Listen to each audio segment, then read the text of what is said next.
Roma pasalnya yang ke-12 ayat yang pertama. Kita akan baca sama-sama 1, 2, dan 3. Karena itu saudara-saudara, demi kemurahan Allah, aku menasehatkan kamu supaya kamu mempersembahkan tubuhmu sebagai persembahan yang hidup, yang kudus, dan yang berkenan kepada Allah.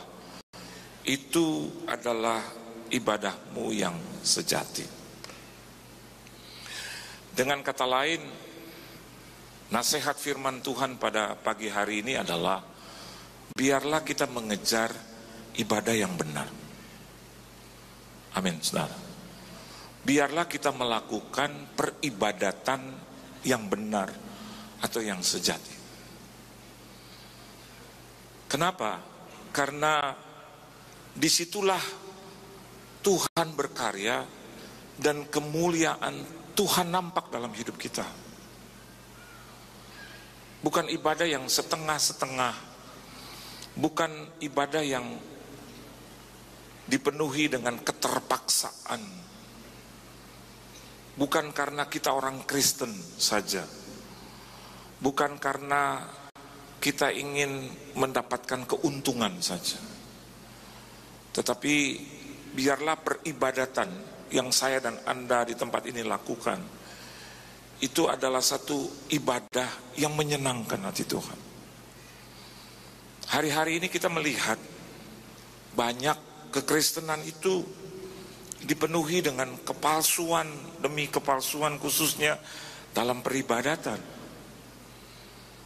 Sepertinya Tuhan tidak hadir dan tampak di situ.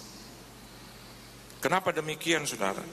Karena mereka mengejar bukan untuk menyenangkan hati Tuhan, tetapi sekedar untuk keuntungan sesaat. Yang mereka kejar bukan hadiratnya, yang mereka kejar bukan kebenarannya, tetapi hanya diusung untuk mendapatkan keuntungan pribadi. Tapi hari ini suratan Roma mengajar, menasehati, membentuk, menegur, bahkan menguatkan kita. Biarlah apa yang saya lakukan, yang Anda lakukan pada pagi hari ini, itu adalah satu peribadatan yang benar, yang memuliakan Tuhan. Nah, Alkitab katakan untuk mempersembahkan tubuh kita sebagai persembahan yang hidup, yang kudus, dan yang berkenan kepada Allah. Mungkin kita berkata hari ini, tubuh kita ada di sini. Mungkin kita berkata, kita ada di sini Pak, ada di gereja. Tetapi pertanyaannya adalah, apakah peribadatan itu, apakah di dalam tubuh itu ada kehidupan yang diinginkan oleh Tuhan? Tuhan katakan hidup. Apakah peribadatan kita begitu hidup di hadapan Tuhan? Dan yang kedua, apakah kudus di hadapan Tuhan? Dan yang ketiga, berkenan di hadapan Tuhan. Nah, untuk itu, untuk menghindari polemik, mungkin banyak orang bisa berkata, saya telah melakukan satu peribadatan yang benar. Orang lain berkata, saya juga seperti itu. Saya tiap minggu datang ke gereja, tiap minggu saya beribadah. Tetapi apakah sudah cukup benar? Artinya hidup kudus dan berkenan. Nah, seperti apa yang diinginkan oleh Tuhan? Mari kita buka di dalam kitab Mazmur pasalnya yang ke-50.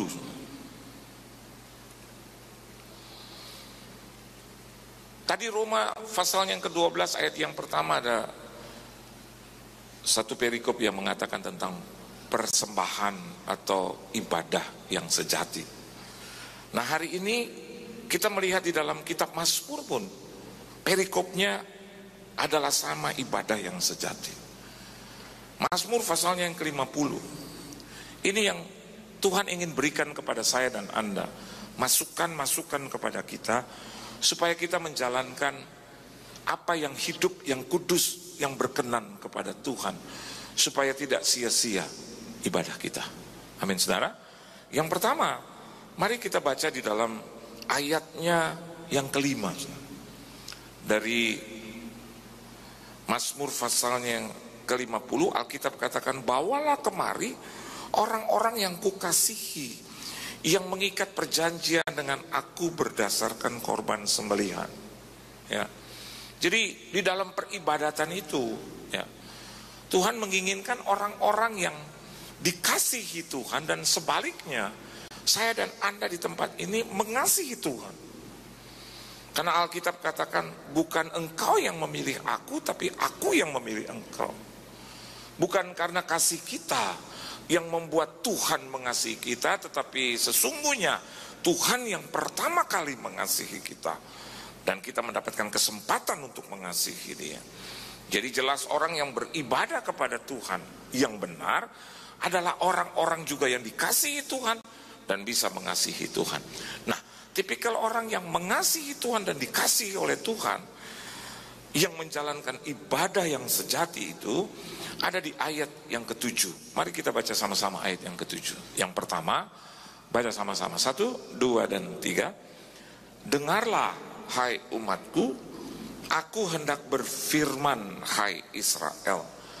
Aku hendak bersaksi terhadap kamu, akulah Allah, Allahmu.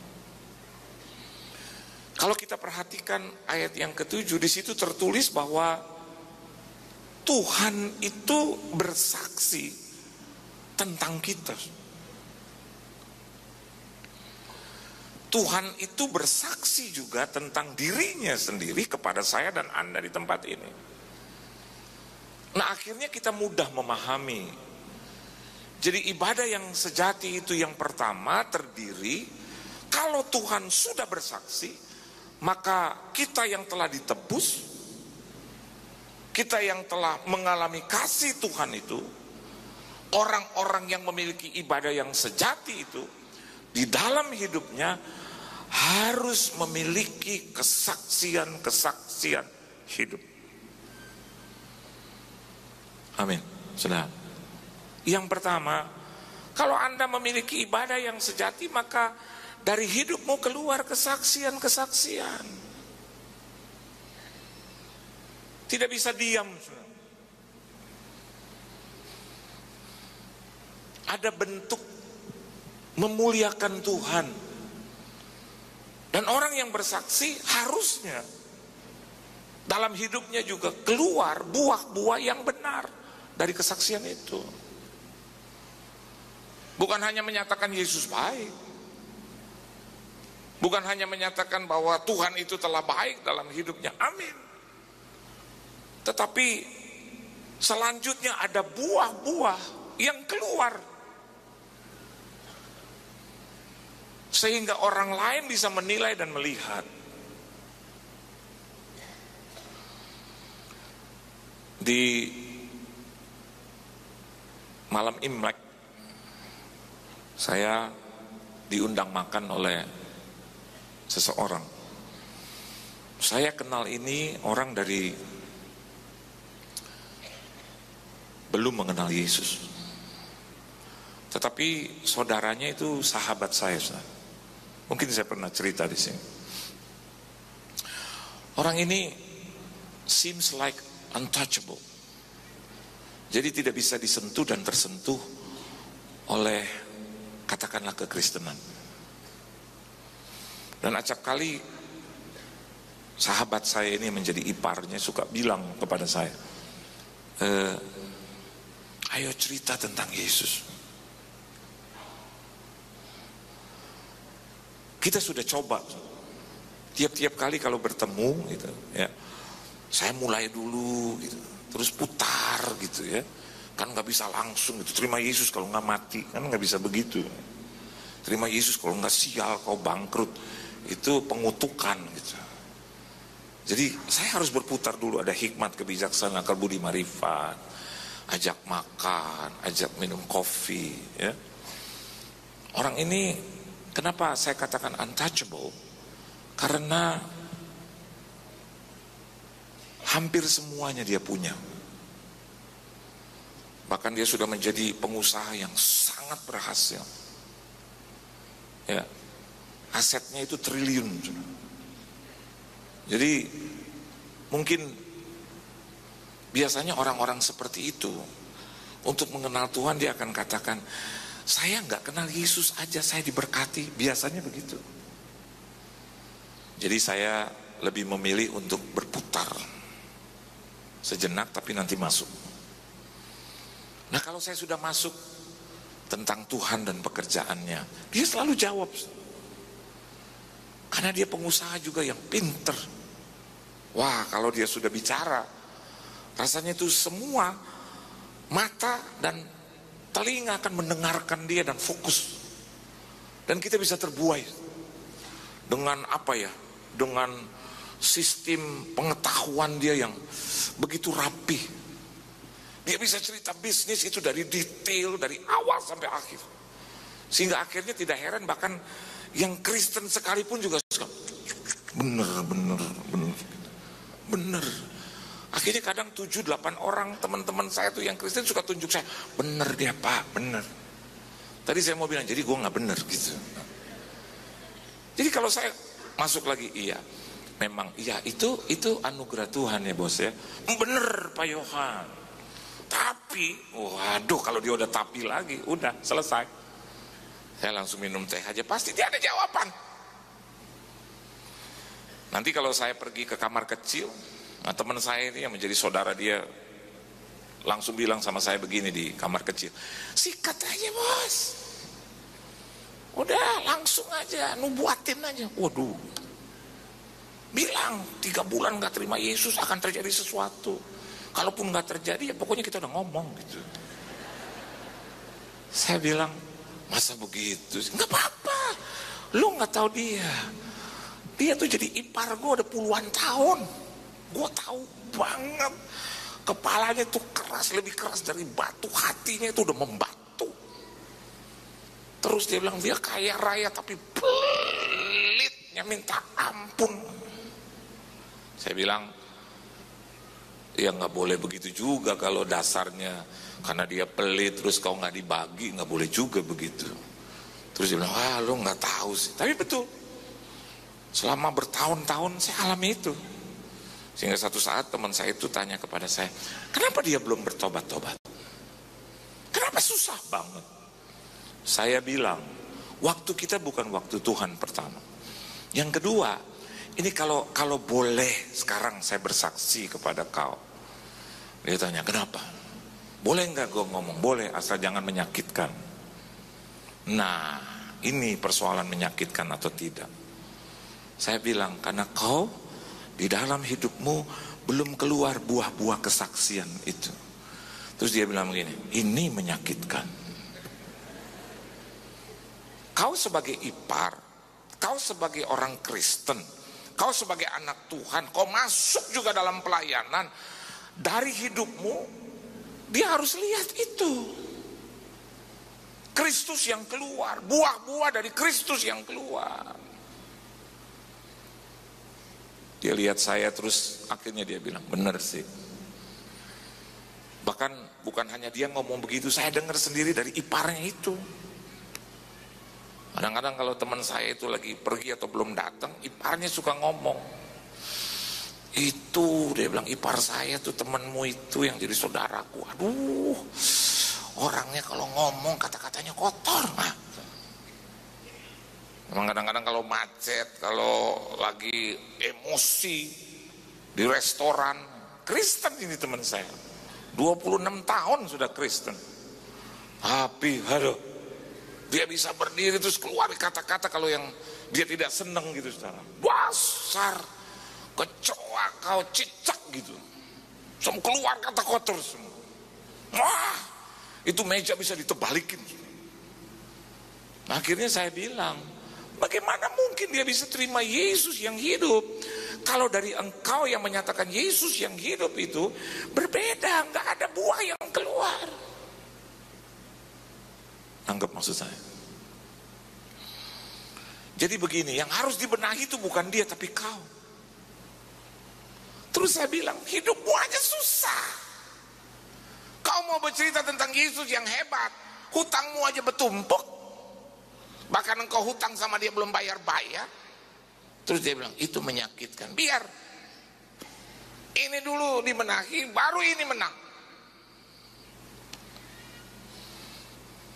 Saudara, ketika waktunya tiba, wah itu waktu Tuhan itu sangat menyenangkan. Amin, saudara. Coba senggol kiri kananmu. Waktu Tuhan sangat menyenangkan. Hari ini dia terima Yesus sebagai juru selamat.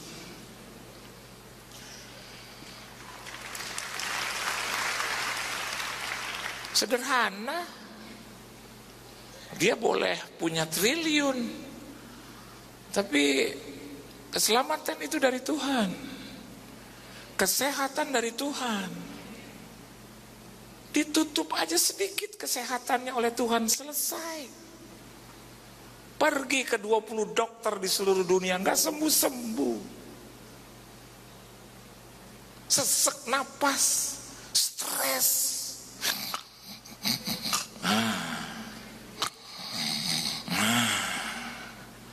Akhirnya teman saya yang datang kepada saya, lo benar, 100% benar. Kenapa dia sekarang sakit? Terus lo senang? Enggak. Cuman aku pernah dengar Pak Pendeta bilang, nanti kalau tiba waktunya Tuhan yang ajar dia. Sakit, saudara. Saudara tahu dia datang kepada saya. Dan dia bilang, Pak Pendeta, itu Tuhan Pak Pendeta, siapa namanya? Saya bilang, Yesus. Baik, dia ya sangat baik. Dia bisa sembuhkan saya, sangat bisa. Istrinya bilang, Han, dia udah pergi kemana-mana, kita udah pergi dioperasi semua. Bahkan datang ke dokter kejiwaan, saudara. Diberikan obat juga, dari yang keras, tengah keras. Nggak sembuh. Tapi waktu saya bilang, Yesus bisa menyembuhkan Anda. Langsung bilang, amin, amin. Dibaptis. Baptisnya aja di Israel. Saya tanya kenapa harus di Israel? Supaya lebih mantep. Saya bilang, kau punya kolam renang. Di kolam renangmu aja. Enggak usah, dosanya ntar masih di situ. Pergi sama saya ke Israel. Satu keluarganya dibaptis. Hari ini anak-anaknya melayani Tuhan. Dan kalau saya bilang, aduh bos dapat anugerah dari Tuhan ya, kekayaan yang melimpah. Terus saya bilang begini, iya biar nanti juga Tuhan kasih kesehatan yang baik. Dia bilang begini, Pak Pendeta, enggak. Bagi saya kesehatan udah nomor 2 sekarang. Sekarang yang saya kejar itu keselamatan dari Tuhan Yesus. Wow. Saya pikir begini, saudara. 2 hal yang saya mau bagikan buat Anda. Yang pertama begini, dia saja yang sudah bercukupan bisa terima Yesus sebagai juru selamat, dan di belakang dia, saudara, itu keluarganya semuanya bukan Kristen. Dan dia bilang kepada saya, mulai hari ini mereka mau terima atau tidak terima, saya akan saksikan Yesus yang hidup yang telah menolong saya. Kan keren. Daripada saya yang harus bersaksi untuk keluarganya yang saya tidak kenal, lebih baik dia yang bersaksi, yang kenal betul tentang keluarganya. Dan saya bisa melihat rencana Tuhan itu yang indah, yang superb, yang luar biasa, yang maksimum yang bisa terjadi dalam hidup. Dan bahkan sekarang hampir tiap hari BBM istri saya cuma, Bu Pendeta, Pak Pendeta ada di mana sekarang? Kalau saya suka tanya, bos enggak kerja? Enggak usah, dari rumah aja saya kendalikan. Biar kekayaan itu, biar saya cuma mau kejar itu Yesus yang berikan saya kebaikan. Waduh, bahkan di hadapan sesama Kristen dia bisa bersaksi. Kalau kehidupanmu tidak lebih baik, saya bilang, dia sekolah Alkitab di mana? Dia bilang, kalau kehidupanmu tidak lebih baik dari orang Farisi dan ahli Taurat, maka engkau tidak akan pernah bisa mendapatkan kerajaan surga. Kan yang Kristen bingung. Sampai tanya sama saya, Pak, dia udah dibaptis, udah terima Yesus, dan sekarang tiap minggu meskipun masih dalam kesehatan yang sedang dalam proses, Dan 90% dari obat yang keras, setengah keras, dan hari ini dia sudah mendapatkan obat yang sangat ringan. Dan dokter kejiwaannya bilang sampai satu saat nanti saya tidak tahu, tapi berpulang dari dirimu. Kalau engkau melihat obat yang sangat ringan yang saya berikan kepadamu dan engkau tidak mau meminumnya, berarti kesembuhan itu sudah terjadi. Dan hari ini dia meminum yang sangat ringan. Dia bilang, Pak Pendeta tetap doa ya, biar satu saat saya bilang, saya udah gak mau minum obat lagi. Kemarin saya minum kopi, dia bilang, Pak saya udah gak minum obat lagi itu. Istrinya sampai bilang, waduh Pak, sejak dia terima Yesus, hidupnya berubah.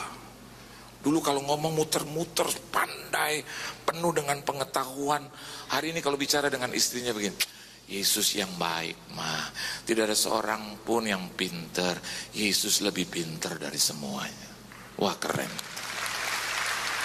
Itu ibadah yang sejati. Amin saudara.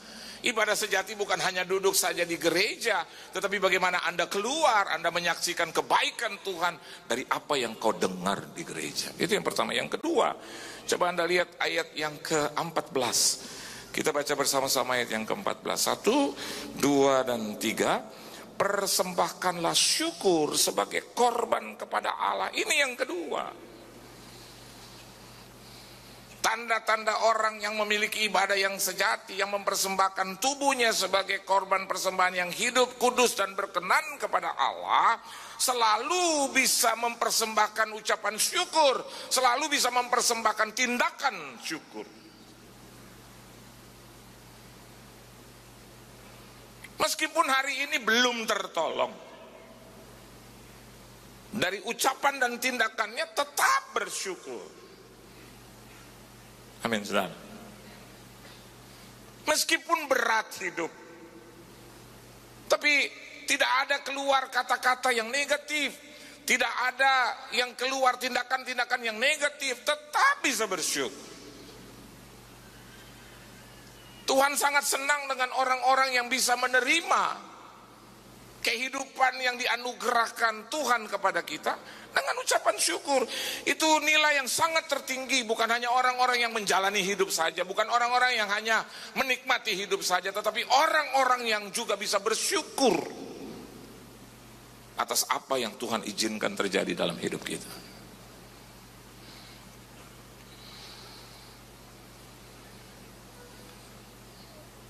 Saya renovasi rumah, tiba-tiba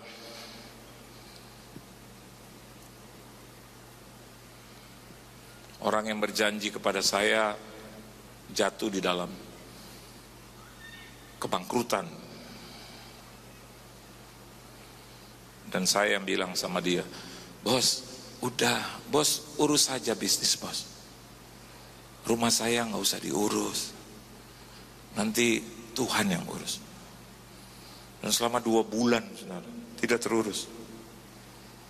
Tapi di keluarga saya selalu bilang, itu rumah-rumah Tuhan, nanti juga dibangun. Meskipun terkendala berhenti, bukan berarti berhenti selamanya. Nanti ada waktu Tuhan juga yang akan melanjutkan. Dan hari ini Tuhan berikan seorang kontraktor juga yang di dalam Tuhan. Hari ini dia berikan juga tukang-tukang juga yang boleh bisa menyelesaikan pekerjaannya. Bahkan hari Sabtu anak Tuhan itu datang ke rumah saya. Terus saya tanya, "Hey bos, apa kabar?" Dia bilang, "Baik Pak Yohan, Ibu Sri." Ngobrol kiri kanan, istri saya kasih makan.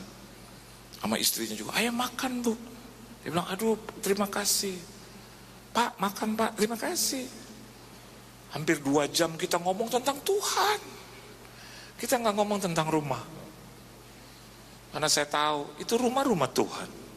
Saya bersyukur udah bisa diberikan rumah itu, udah puji Tuhan. Terus saya lihat juga bisa berdiri gitu walaupun belum selesai. Amin deh, haleluya banget deh. Saya bilang selanjutnya the rest itu biar Tuhan yang urus. Tetangga kiri kanan, teman-teman, keluarga tanya, "Kok itu belum selesai?" Gampang. Nanti juga, aku juga sudah berusaha, tapi nanti biar Tuhan aja. Dia baik dalam hidup saya. Bukan karena rumah itu belum jadi, terus saya bilang, Tuhan itu nggak baik. Enggak, tetap dia baik. Saya nggak perlu lihat rumah yang itu. Saya lihat rumah yang saya tinggali aja, saya udah bisa bersyukur. Terima kasih Tuhan untuk kesehatan. Terima kasih untuk keselamatan. Terima kasih untuk istriku, untuk anak-anakku. Terima kasih untuk keluarga besarku. Udah terima kasih. Terima kasih untuk bisa berjalan. Terima kasih untuk bisa nelen Tuhan. Terus nggak tertahan di sini. Terima kasih. Itu aja kita bersyukur. Terima kasih. Terima kasih datang ke tempat ini dengan pesawat yang baik. Saya tuh hampir-hampir udah tidak mau lagi pelayanan di luar Jakarta, saudara. Bener. Saya pulang dari Betani tanggal 1 di jam 10 malam. Aduh. Itu kalau Anda ingat tanggal 1 itu, sore, hujan keras banget. Ada 3 walaupun sifatnya sama tapi namanya beda. Gledek, Petir, Halilintar. Terus gelap banget. Kita ada itu di landmark itu sudah. Dengan 2 anak saya dan istri saya. Tunggu pesawat jam 10. Waktu dia hujan itu sore. Aduh gelapnya minta ampun. Anak saya tuh udah nangis. Papa besok aja ya Pak. Terus saya bilang sama istri saya, udah kita naik kereta aja. Kereta. Saya ketemu hamba Tuhan teman saya di landmark, terus dia bilang, Pak kereta kemarin anjlok 8 tewas. Aduh.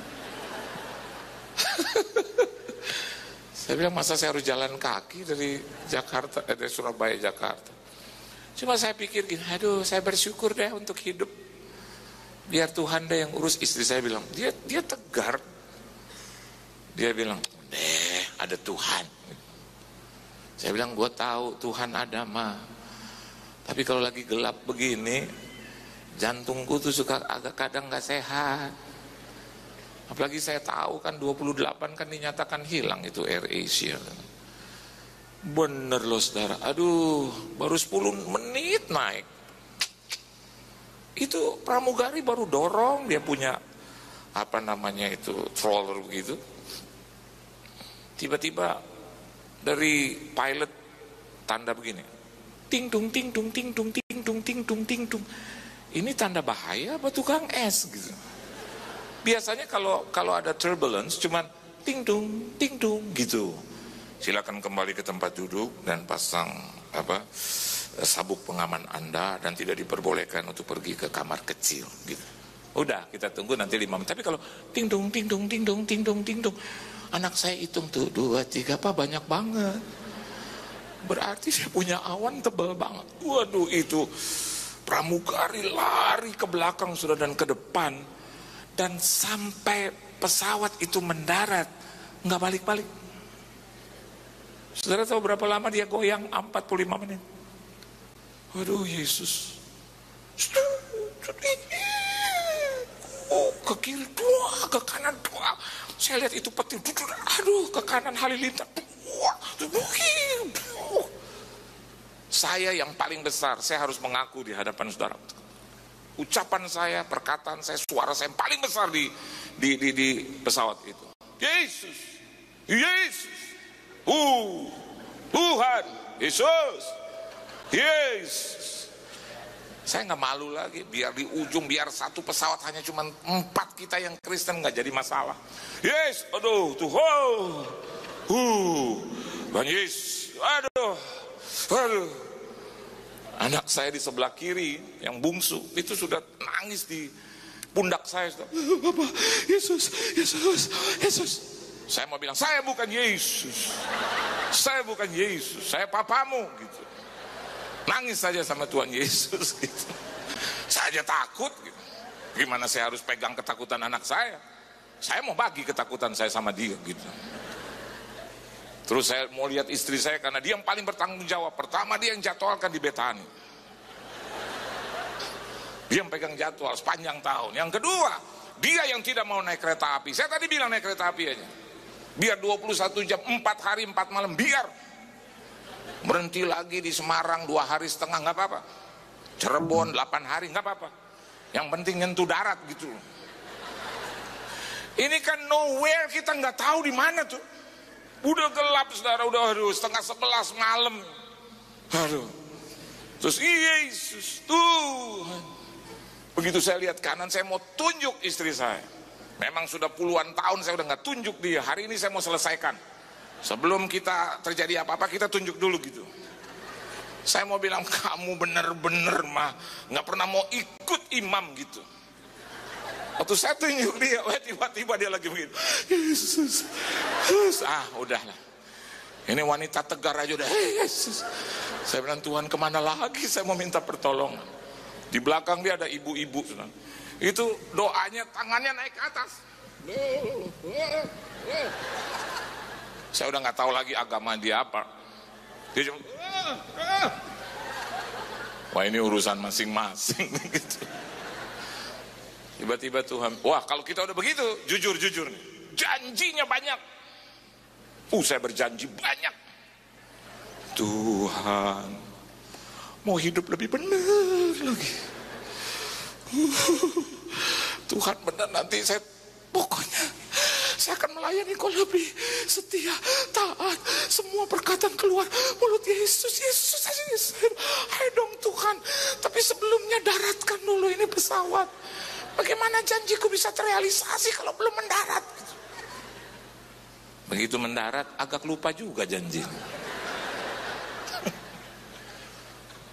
Nah dalam ketakutan, rasanya saya dengar itu suara bilang, mengucap syukur. Udah, lawan itu ketakutan dan mengucap syukur. Udah saya, haleluya Yesus. Dan saya udah lihat aja seperti, oh Tuhan, ku serahkan jiwaku, tubuhku, rohku ke dalam tangan-Mu. Mendarat juga tuh.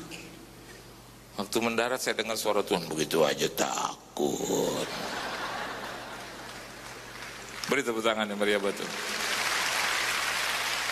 Nah, salah satu saya buka pelayanan lagi dan tidak menghentikan perjalanan dengan pesawat sampai pagi hari ini karena ucapan syukurku. Saya pikir udah tadi, kemarin dari malam saya udah lihat sore-sore ini cuaca bagaimana ini. Saya sengaja cari yang siang biar matahari terik seterik-teriknya gitu.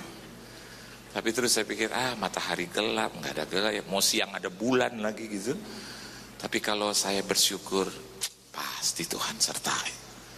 Ayo saudara sering-sering bersyukur. Bilang dia baik dalam ucapan dan tindakan. Dan atas syukur kita, bawa juga persembahan. Amin saudara. Bawa persembahan. Jangan yang tanggung-tanggung. Ya. Jangan yang setengah-setengah. Bahkan ada persembahan sulung. Ada di satu gereja di Jakarta, ya, mereka memberikan persembahan sulung atas kebaikan Tuhan. Mereka buka itu awal tahun dengan persembahan sulung.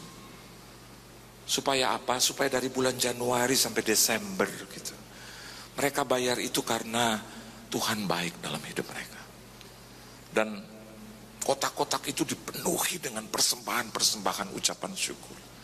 Karena mereka bisa melewati 2014 masuk awal 2015 dengan baik. Supaya mereka juga percaya, bukan mereka menyogok Tuhan, tapi karena kebaikan Tuhan perlu juga kita bersyukur. Dan satu yang terakhir, mari kita baca ayat yang ke-14 bagian B. Saya tutup 5 menit. Baca sama-sama saudara, 14 bagian B, 1, 2, 3. Dan bayarlah nasarmu kepada yang maha tinggi.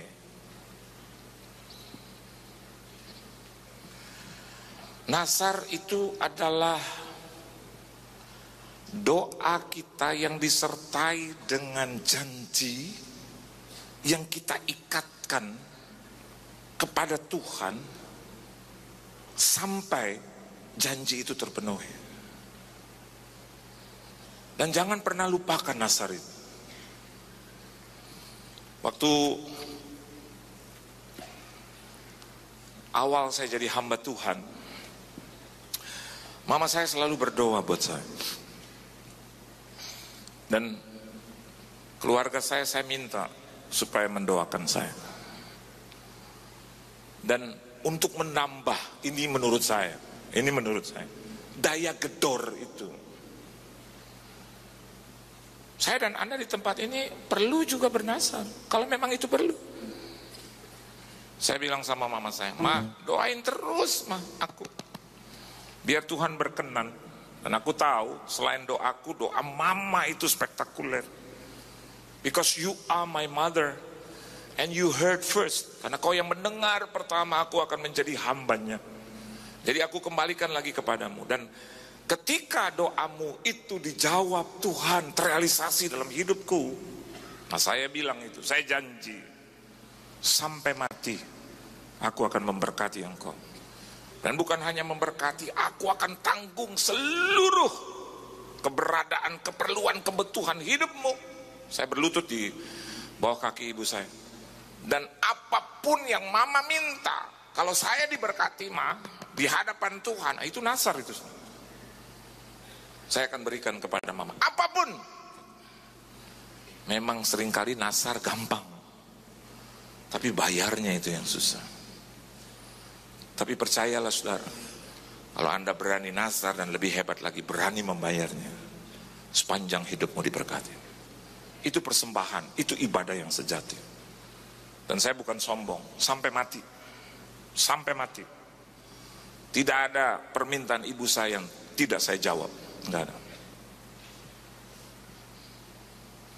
Meskipun itu resikonya saya lepas mobil, meskipun itu resikonya saya taruh sertifikat saya, rumah saya bayar. Dan saya lihat tidak pernah rugi orang yang membayar nasarnya kepada Tuhan. Dan saya lihat bagaimana Tuhan itu memberkati hidup saya dan keluarga saya. Ibadah sejati yang ketiga, ketika saya dan Anda di tempat ini membayar nasar kita, satu janji, kalau aku sembuh Tuhan, maka itu nasar. Kalau aku bisa bayar hutangku, Tuhan, aku akan pergi ke gereja apapun yang terjadi, nasar itu. Kalau engkau berikan aku keturunan Tuhan, maka aku akan berikan keturunan itu untuk melayani engkau, nasar itu. Harus dibayar. Karena itu adalah persembahan yang sejati. Dan kalau memang Anda belum bisa untuk bernasar, jangan nasar. Tapi tadi saya katakan itu menambah daya gedor doaan. Ada konsekuensi. Dan orang yang memiliki peribadatan yang sejati, dia bisa bayar nasarnya. Bahkan saya katakan kepada kakak dan adik-adik saya, seumur hidupmu kalian, selama saya diberkati, saya akan berkati kalian. Dan puji Tuhan sampai hari ini ada teman-teman saya bilang, keluarga kamu gak susah, kenapa kau harus memberkati mereka sebulan 2 kali? Saya bilang, itu nasar saya. Kecuali dari mereka ada yang mengundurkan diri, bilang udah gak usah lagi berkati. Saya akan bilang, dari dulu gue udah minta itu gitu. Tapi sampai hari ini ya belum gitu. Mereka bilang gak apa-apa nih. Saya bilang iya gak apa-apa juga sih gitu. Tapi saya lihat juga saudara, apa ya, saya berkati mereka, saya bayar nasar saya kepada Tuhan melalui mereka, nggak membuat saya jatuh miskin. Tuhan selalu bisa menepati kata-kata dan janjinya. Kalau dia menepati janjinya, dia juga minta kepada saya dan Anda di tempat ini menepati janji kita. Tuhan memberkati saudara. Beri tepuk tangan yang meriah buat Tuhan. Haleluya. Tunduk kepala kita doa. Kami bersyukur kami masih boleh dipelihara Tuhan sampai hari ini. Tidak ada satupun di tempat ini kami semua yang mampu menambah sehasta saja hidup kami. Jadi kalau kami masih boleh hidup, berarti kami juga layak untuk mempersembahkan tubuh kami menjadi persembahan yang hidup, kudus dan berkenan. Di dalamnya Tuhan, ajar kami untuk memiliki kesaksian-kesaksian hidup, menceritakan kemuliaan Tuhan, dan disertai dengan tindakan mengaplikasikannya di dalam buah-buah kehidupan yang bisa memenangkan banyak jiwa, dimulai dari keluarga kami, komunitas, bahkan orang-orang yang tidak kami kenal sekalipun. Mereka melihat hidup kami yang dari sana keluar buah-buah Kristus. Itu adalah ibadah kami yang sejati. Yang kedua, ajar kami juga untuk selalu bisa bersyukur, memberikan korban persembahan syukur dalam bentuk ucapan, tindakan, dan pemberian kami kepada Tuhan. Ajar kami untuk menghargai kebaikan Tuhan, mensyukuri kebaikan Tuhan dalam hidup kami. Meskipun dalam tekanan, ajar kami untuk selalu bisa bersyukur. Bukan karena tekanan itu, tapi karena kebaikan Tuhan untuk mengatasi tekanan itu. Dan yang ketiga, ajar kami untuk selalu bisa menepati janji kami, membayar nasar kami di hadapan Tuhan. Mungkin ada banyak janji-janji kami kepada Tuhan, terlalu banyak. Kami harus kembali introspeksi ulang, mengkaji ulang yang mana yang belum kami bayar dan tepati. Kalau kami sudah berjanji kepada Tuhan, ajar kami untuk menepatinya. Karena Engkau yang telah mengajar kami terlebih dahulu sebagai pribadi yang selalu menepati janji-janji-Mu. Itu adalah ibadah yang sejati. Terima kasih Tuhan. Berkati jemaat-Mu yang hadir, keluarga, rumah tangga mereka, hidup mereka, keuangan mereka, pergaulan, jodoh, studi, pendidikan mereka Engkau berkati. Kesehatan, pelayanan mereka Engkau berkati. Keluarga besar mereka Engkau berkati Tuhan. Pergaulan mereka Engkau berkati. Gereja-Mu di tempat ini Engkau berkati dengan luar biasa. Ada Tuhan yang tinggal di sini. Ada Tuhan yang menguasai di sini. Engkau pemilik tempat ini. Engkau pemilik jemaat. Engkau pemilik gembala Tuhan. Terpujilah nama-Mu. Di dalam nama Tuhan Yesus Kristus kami telah diberkati Tuhan. Haleluya. Amin. Tuhan memberkati saudara.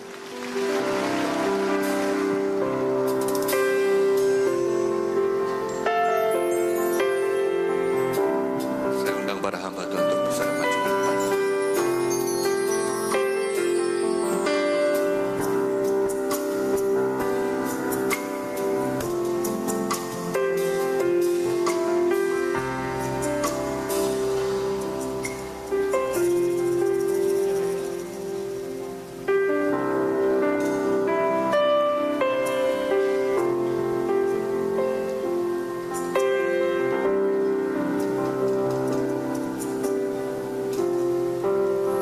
Mari saudara, sebelum kita bersekutu dengan tubuh dan darahnya, mari kita berdoa bersama. Terima kasih Tuhan buat berkat firman-Mu yang sudah membimbing, menegur, membangun kami semua. Sebentar kami akan bersekutu dengan tubuh dan darah-Mu. Sucikan, kuduskan, layakkan kami semua untuk dapat mengikuti dan melayani perjamuan kudus pada saat hari ini. Terima kasih Tuhan, kami alaskan doa kami hanya di dalam nama-Mu, yaitu nama Tuhan Yesus Kristus. Amin. Silakan.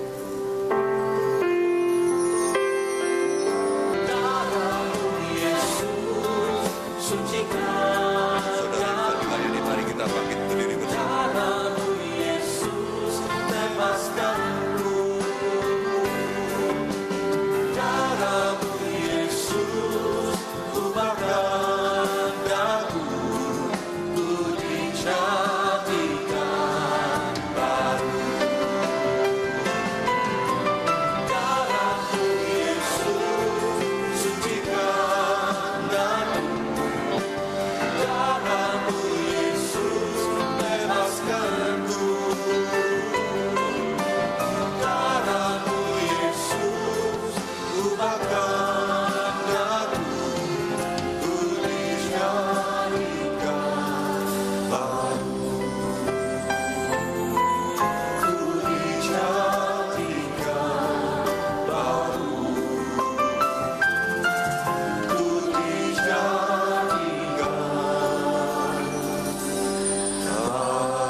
seperti korban Yesus di atas kayu salib.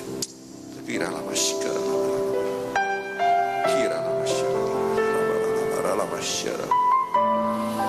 oh haleluya. Demikianlah firman Tuhan.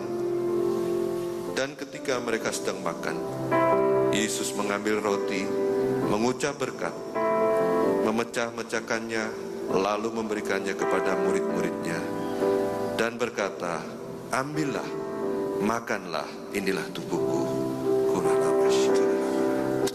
Saudara, bukankah roti yang dipecah-pecahkan ini merupakan persekutuan kita dengan tubuh Kristus? Mari dalam nama Yesus kita makan bersama. Perlahan kita angkat tinggi cawan di atas kepala kita. Kiralah masyarakat. Mari saudara, mulai kita menyembah Dia. Kiralah masyarakat. Haleluya masyarakat.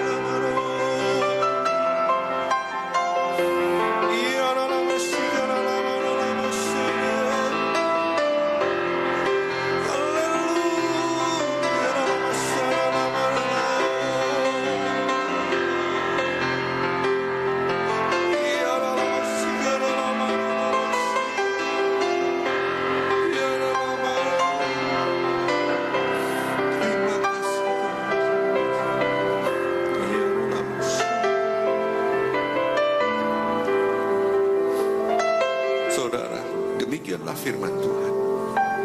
Sesudah itu ia mengambil cawan, mengucap syukur, lalu memberikannya kepada mereka dan berkata, minumlah kamu semua dari cawan ini, sebab inilah darahku, darah perjanjian yang ditumpahkan bagi banyak orang untuk pengampunan dosa.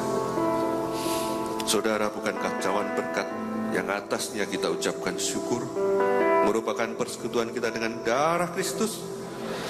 Mari dalam nama Yesus kita minum bersama.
Kami sungguh bersyukur Tuhan kalau pagi hari kami boleh mendengar kebenaran firman-Mu dan kami boleh bersekutu dengan tubuh dan darah-Mu. Kami percaya Tuhan, kami umat-Mu, kami dikasihi dan kami mau memberikan rasa syukur kami, memberikan kasih kami kepada Tuhan sampai seumur hidup kami.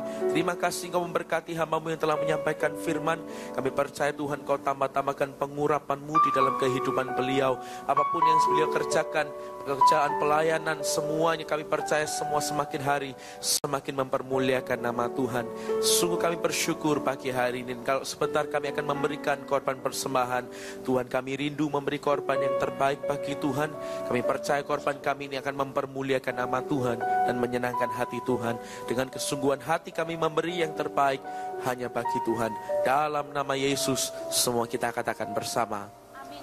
Amin.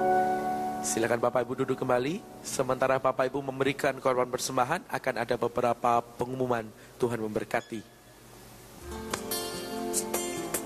Shalom jemaat yang dikasihi Tuhan. Berikut kami informasikan agenda kegiatan Gereja Betani Indonesia minggu ini. Jemaat terkasih, untuk lebih menyiapkan diri dalam mengikuti kebaktian serta mempersiapkan hati menerima firman Tuhan, dianjurkan untuk hadir sebelum ibadah dimulai. Begitu juga untuk tidak meninggalkan ruang ibadah sebelum doa berkat diberikan.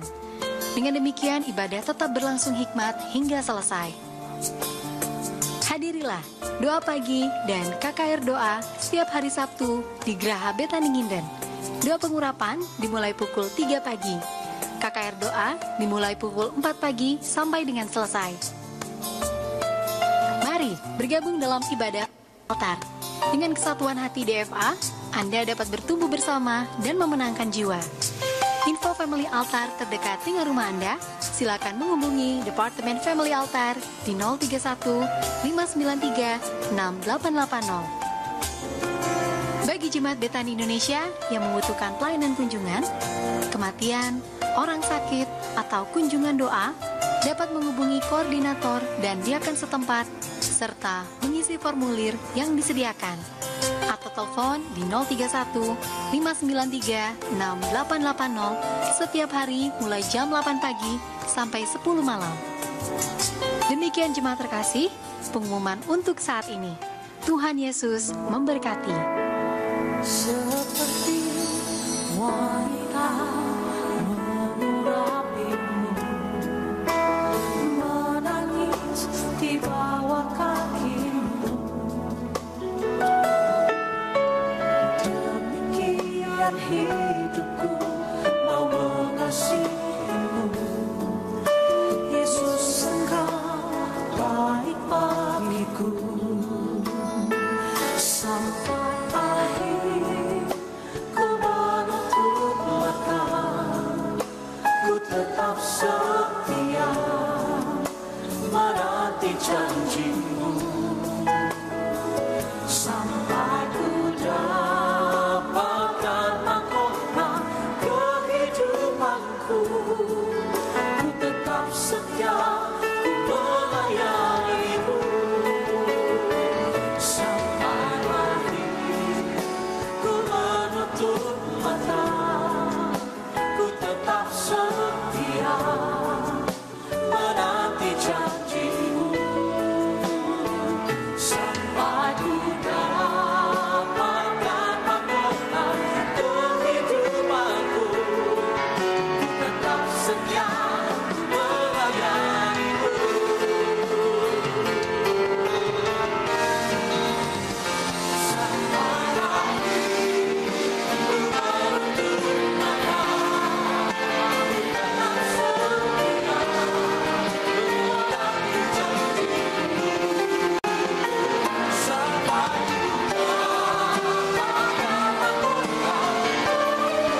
Terima kasih Tuhan, Kau sudah lawat kami melalui firman-Mu.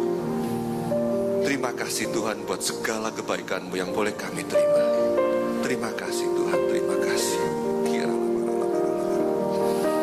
Dan sekarang sidang jemaat Tuhan yang terkasih, pulanglah dalam damai sejahtera dan terimalah berkat dari Allah Bapa, Putra dan Roh Kudus yang selalu menyertai saudara, membimbing saudara, bahkan memberkati saudara mulai dari sekarang bahkan sampai selama-lamanya.